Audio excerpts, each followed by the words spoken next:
se refiere el verso que leímos hace un momento. Limpiáis lo de afuera del vaso y del plato, pero por dentro estáis llenos de rapacidad y de maldad. Hermanos, ¿cuál es el riesgo de las personas que actúan moralmente correctas, que actúan de manera, pues, como dice la gente, cuando de repente se le pregunta y entonces la gente llega a la conclusión de que no son malas personas, ¿sí?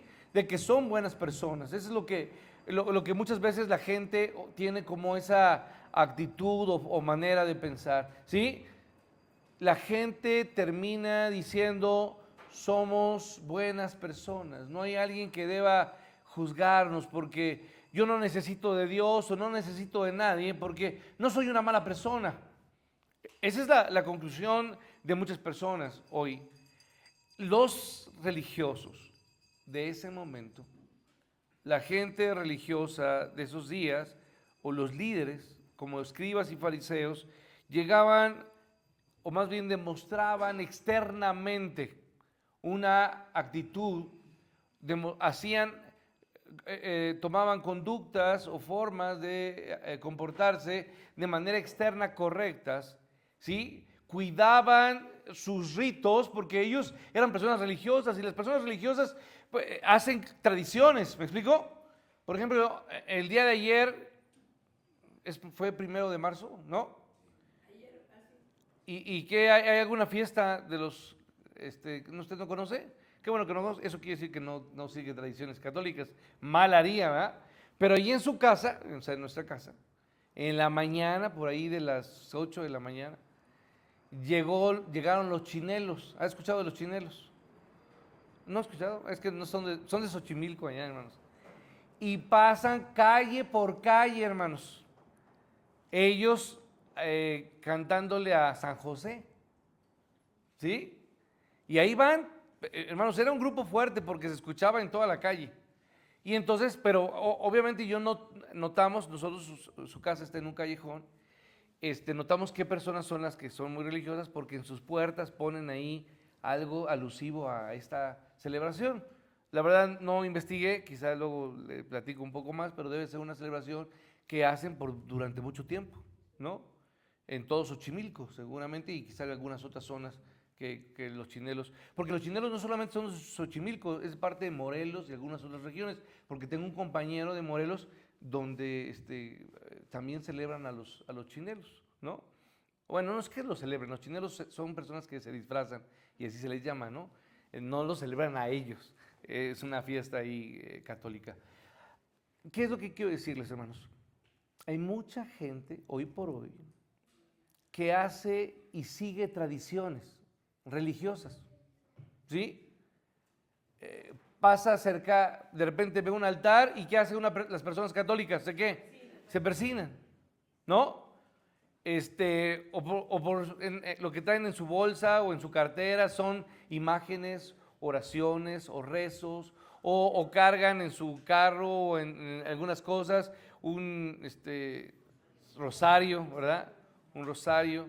Y hacen muchas cosas religiosas. Y es más, de repente ayudan a personas en necesidad. Sí, ayudan, son generosas y son amables, ¿no?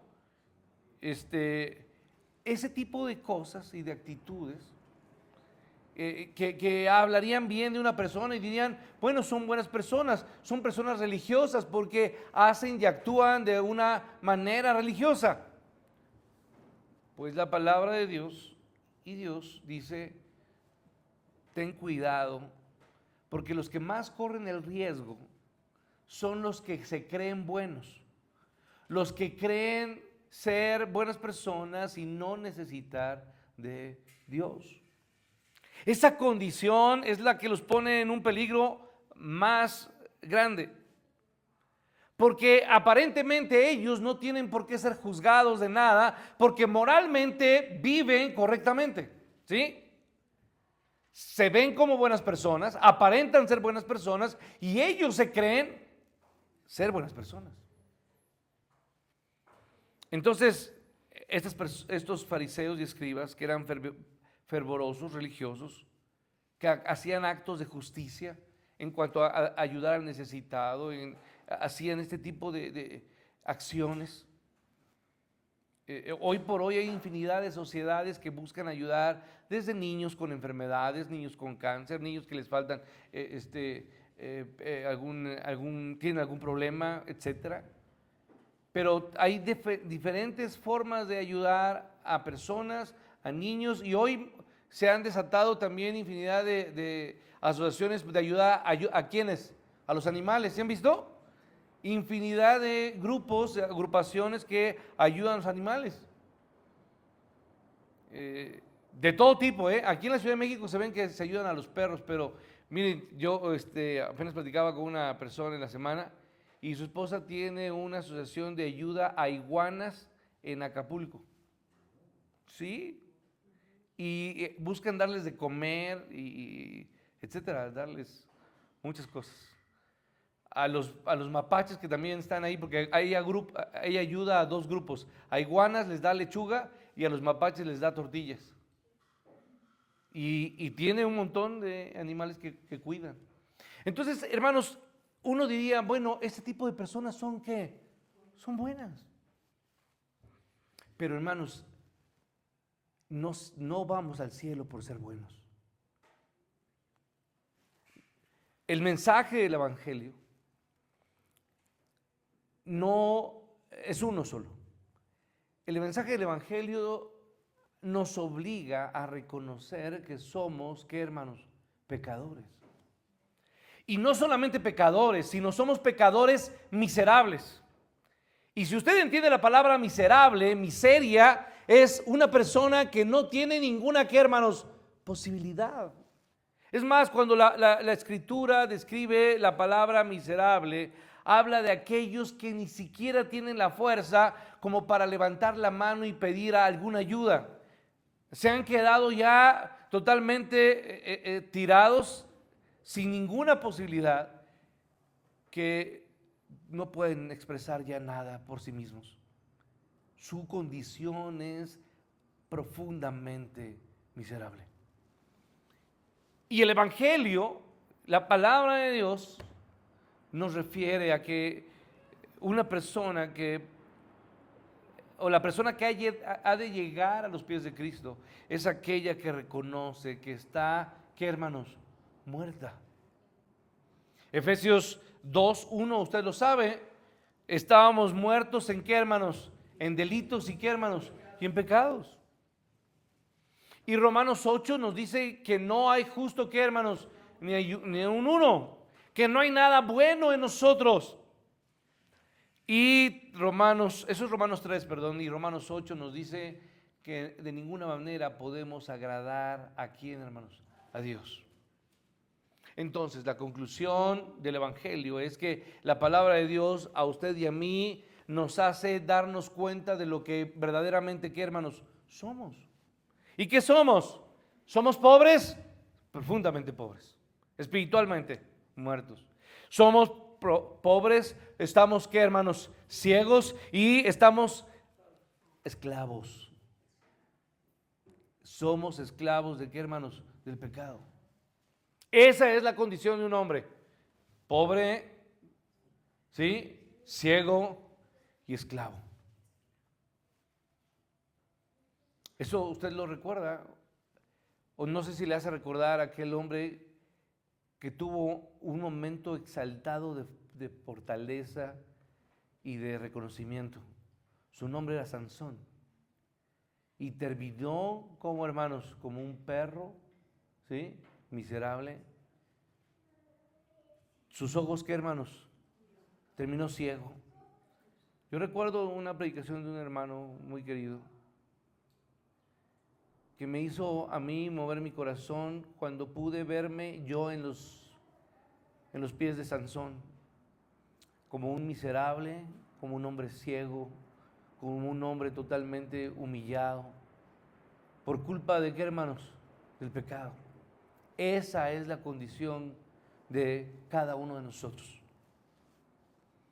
Entonces, el pecado impacta y los hombres religiosos de ese momento, fariseos, escribas, saduceos, hombres que se sentían por arriba de quién, hermanos, de todos.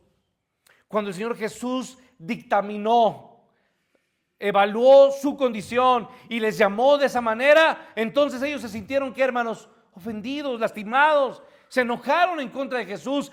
¿Cómo es posible que este hombre venga y me haga y me diga que soy un hombre pecador? Si yo cuido mi vestimenta, si yo cuido lo que hago, lo que digo, oro frente a todas las personas, doy mi ofrenda para que todo el mundo vea lo que hago. ¿Cómo es posible que este hombre venga y nos cuestione y nos llame o nos ponga en esa condición? Ellos se enfurecieron y por eso con violencia rechazaron el mensaje de salvación.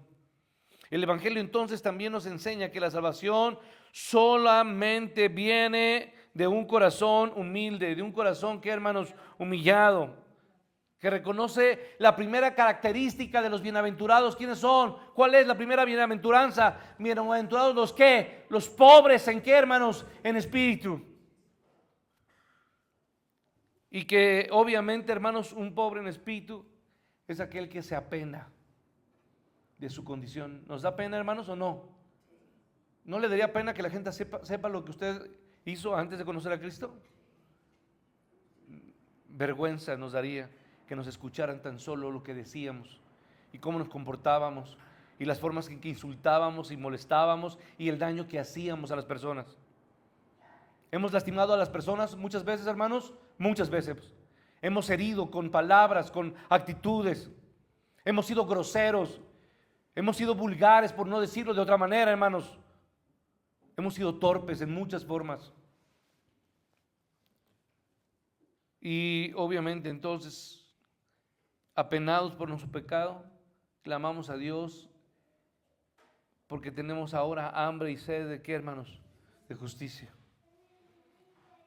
De justicia, hermanos. Una justicia que solamente viene de ¿quién, hermanos? De Dios. Que Él tenga misericordia con nosotros y que Él haga justicia con nosotros, porque solamente viene de la fe en Jesús que Él puede darnos el perdón. Como hace rato cantamos, Él nos libró de nuestra, ¿qué, hermanos? Culpabilidad. ¿Sí? Nos redimió con su sangre. Entonces, hermanos, pensando en esto, los que rechazan esa verdad de su condición, o sea, aquel hombre, aquella mujer, aquella persona que rechaza y que no cree, que no piensa necesitar de Dios, de su perdón, de la ayuda de Dios, que no se ve como un hombre pecador, como una mujer que ha pecado delante de Dios, aquella persona que no se humilla, aquella persona que sigue en orgullo, pensando que su vida es correcta, que no necesita de nada ni de nadie, a esa persona Dios simplemente, ¿qué, hermanos? Rechaza. Porque solamente el corazón contrito y humillado, solamente aquel que está avergonzado y que llega a los pies de Cristo pidiendo clemencia y misericordia, es el que Dios no, ¿qué, hermanos? No desprecia. Entonces, la triste realidad es que quienes confían en su propia justicia, aquellos que confían en su propia moralidad, en lo que hoy llamamos, en esas personas legalistas que hacen rituales y simplemente se convierten en personas, este tipo de personas que hacen de su vida una forma de apariencia, que simplemente van a la iglesia, que simplemente van y ayudan a los pobres, pero su vida internamente nunca ha tenido conocimiento claro y nunca su vida ha sido humillada delante de Dios. Esas personas, hermanos, se convierten en hogares cómodos. ¿Para quiénes, hermanos? Para los demonios. Las que nunca han puesto su confianza en Cristo se convierten en lugares cómodos para que regresen los demonios y habiten en Él y simplemente sean tomados por Satanás. Entonces, hermano, ahora voy a regresar un poco a hablar de lo que estamos en contexto hablando. Estamos hablando de que Jesús en este momento de Lucas 11 está desarrollando su ministerio, y durante su ministerio, a lo largo de estos 3 años de ministerio, hubo muchos hombres como estos, religiosos, escribas, fariseos, saduceos, religiosos, que lo rechazaron y que lo odiaron, como lo comenté hace un momento. Y recuerde cómo describió el Señor Jesús a estos hombres en la sinagoga de Nazaret. Él los describió allá en Lucas 4 como hombres pobres, como ciegos, oprimidos, y ellos obviamente se enfurecieron en aquel momento cuando Jesús les habló de esa forma en Lucas 4, 18. Mire, si me acompaña rápidamente, por favor, vaya a Lucas 4.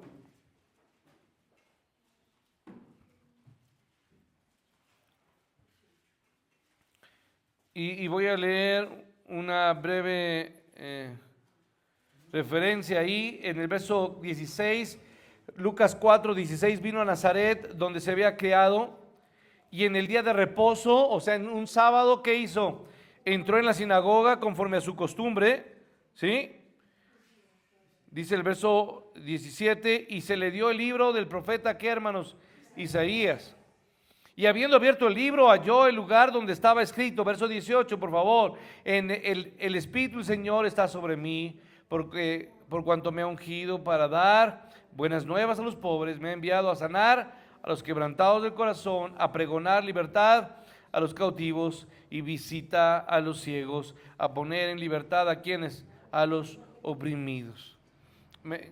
Ahora, hasta ahí la lectura, hermanos, pero al término, hermanos, dice el verso 29, por favor, ahí mismo, 4:29. Bueno, 28 dice, al oír estas cosas, todos los de la que, hermanos, de la sinagoga, se llenaron de gozo y alegría y le alabaron. ¿Dice así? ¿Qué hicieron? ¿Se llenaron de qué, hermanos? A ver, hermanos, pero no entiendo. El Señor Jesús toma la escritura y la lee, y les dice que en ese momento se ha cumplido esa promesa. Y estos hombres se llenaron de qué, hermanos? De ira. Y levantándose, verso 29, le echaron, ¿qué, hermanos? Fuera de la ciudad. ¿Y qué hicieron? Le llevaron hasta la cumbre del monte sobre el cual estaba edificada la ciudad de ellos. ¿Para qué? Para despeñarle. Mas él pasó por en medio de ellos y se fue. Hermanos, qué impresionante es este pasaje acerca del odio que sintieron estos hombres por la persona de Jesús. Entonces, hermanos, Jesús habló acerca del mensaje, pero un mensaje que es duro, sí es duro. Un mensaje que es cruel, pero en realidad lo que hace es como el dicho mexicano, la verdad no peca, pero ¿qué? Incomoda, ¿no? Y es exactamente eso. La Biblia nos dice lo que, ¿qué, hermanos? Lo que somos. Usted no viene a este lugar o a una iglesia, y tenga mucho cuidado, porque yo no vengo aquí a endulzarle el oído y a decirle que usted es una buena persona y es una linda persona y qué bueno porque viene. No, hermano. Aquí se predica la palabra de Dios y la palabra de Dios es dura. Y es un espejo que nos dibuja como somos. La palabra de Dios es así de claridosa como el agua. Entonces, hermanos, hay otro pasaje, y usted no sé si recuerda, cuando el Señor Jesús llama a Mateo, que su nombre era ¿qué? Leví, ¿sí? ¿Sí conoce el nombre de Leví o no? ¿Sí? Bueno, Mateo, Leví fue llamado a salvación. ¿Y qué hizo Mateo cuando conoció a Jesucristo y fue salvo por el Señor Jesús? ¿Qué tuvo en su corazón el deseo de hacer? Tuvo el mismo gozo que mi hermana Sophie, ¿no? Que invitó a quienes, a todos, ¿a quién? A todos sus amigos. ¿A dónde los invitó? A su casa. ¿Y cuál era el objeto, hermanos, de invitarlos a su casa? Predicarles el mensaje. Nuestras casas se tienen que convertir en eso, en lugares donde la gente que nos conoce venga y que, hermanos, y escuche el mensaje. ofreció una comida en su casa en honor a Jesús. En Lucas 5 vemos eso. Invitó a sus amigos. Ahora, yo quiero decirle que, hermanos, ¿quién cree que tenía de amigos Mateo Leví? Pues él no tenía amigos muy gratos para los religiosos. Porque Mateo Leví, de profesión, ¿qué era, hermanos? Era un recaudador de impuestos. Pero un recaudador de impuestos, ¿sí?, era la gente más despreciable para los judíos. Porque era gente que estaba al servicio del Imperio Romano y que estaba sacándole dinero a quienes, hermanos, a los judíos. Recaudador de impuestos. A casi nadie nos gusta pagar impuestos, pero tenemos que pagarlos, ¿no? Y entonces, hermanos, aquí esta gente con la que se juntaba Mateo no era agradable a los judíos.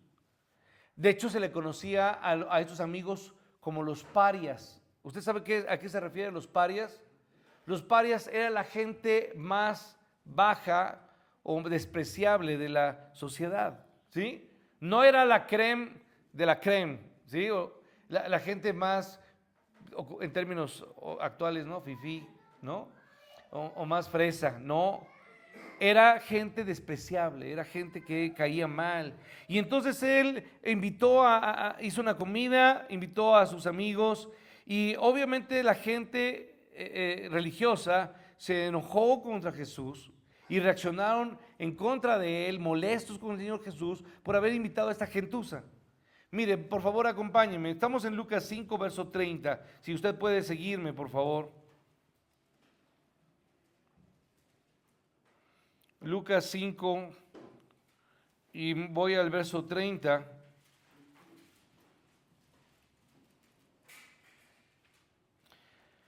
Y los escribas y los fariseos, ¿qué hacían? A ver, hermanos, la palabra murmurar no es que estaban platicando ellos así, simplemente, sino que estaban, cuando uno murmura o baja la voz es porque ¿qué? Porque está hablando bien de una persona. No, porque está hablando mal. ¿Ya le viste? ¿Ya le viste cómo viene vestida? Qué feos zapatos trae, ¿no? O ya le viste qué gorda se puso, ¿no?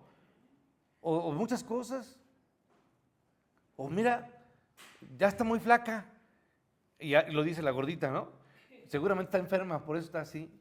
Ah, bueno, estaban hablando mal de Jesús, murmuraban contra quienes, contra los discípulos del Señor Jesús, diciendo, ¿por qué coméis y bebéis, verdad, con publicanos y pecadores?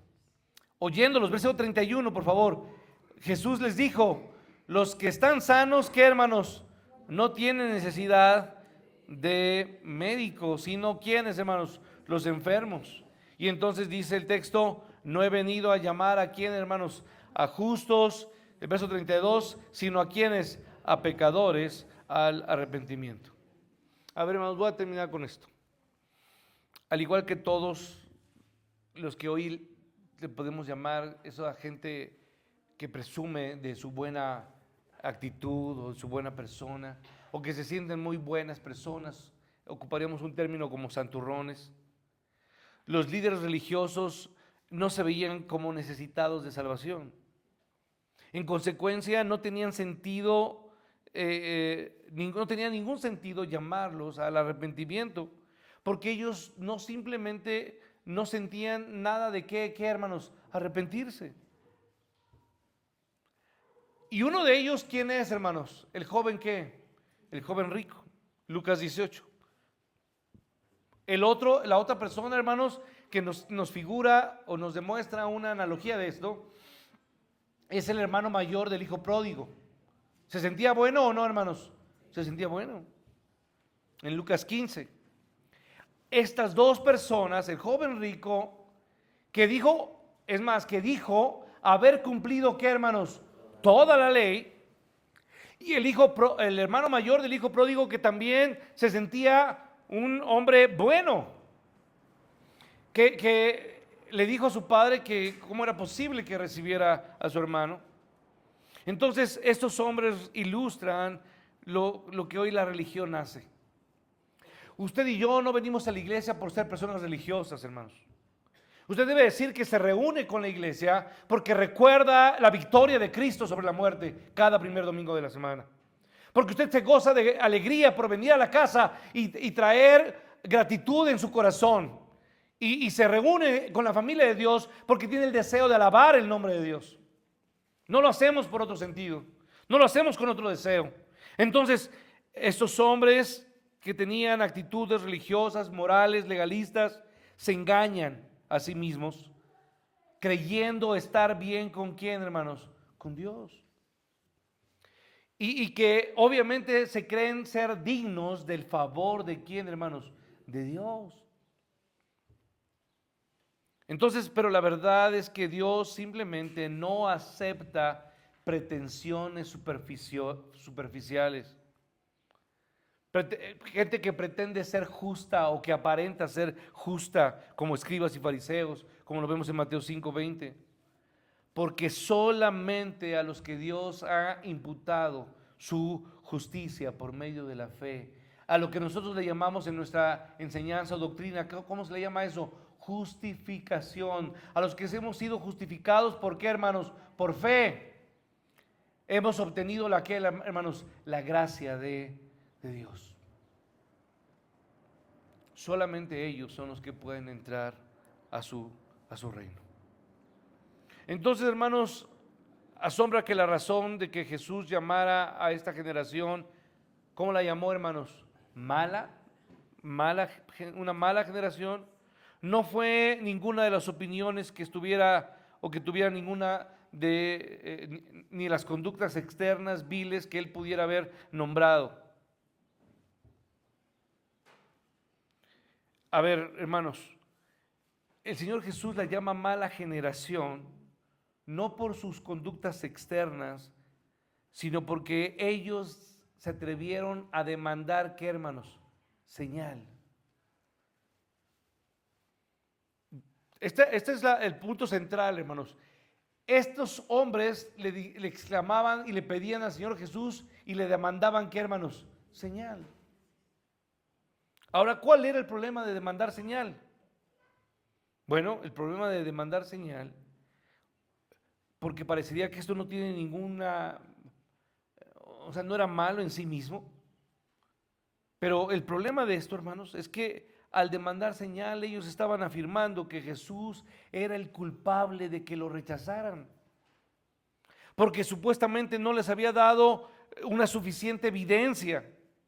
Y entonces eso justificaba o los justificaba de que simplemente lo calificaran como alguien que no era digno de ser el Mesías. Y no solo eso, sino que lo calificaron como un hombre que era usado como instrumento de ¿quién, hermanos? De Satanás. A ver, hermanos, atención aquí, esto es lo que yo quiero dejarle y terminar con esto. Estos hombres religiosos le exigieron al Señor Jesús que hiciera una señal. Y el exigir esto, hermanos, implicaba que todo lo que Jesús había hecho antes, que todo lo que Jesús, sus milagros, sus señales, la manera en que él hablaba, la autoridad con la que él predicaba y enseñaba, no había sido, ¿qué, hermanos? Suficiente. Y entonces le echaban la culpa a él de no creer en él, porque no había hecho milagros o señales suficientes. Yo no sé, hermanos, que estas personas pudieran haber esperado. Se dice que quizá la señal que ellos estaban buscando es que esperaban que el Señor Jesús moviera alguna estrella, o que el Señor Jesús moviera un árbol o una montaña literal, ¿sí? O que hiciera que un río fluyera de otra forma, o que volara en los cielos y girara, ¿no? La verdad es que no tenían ninguna señal en particular. Ellos no querían ninguna señal. Ellos simplemente habían cerrado, ¿qué, hermanos? Su corazón.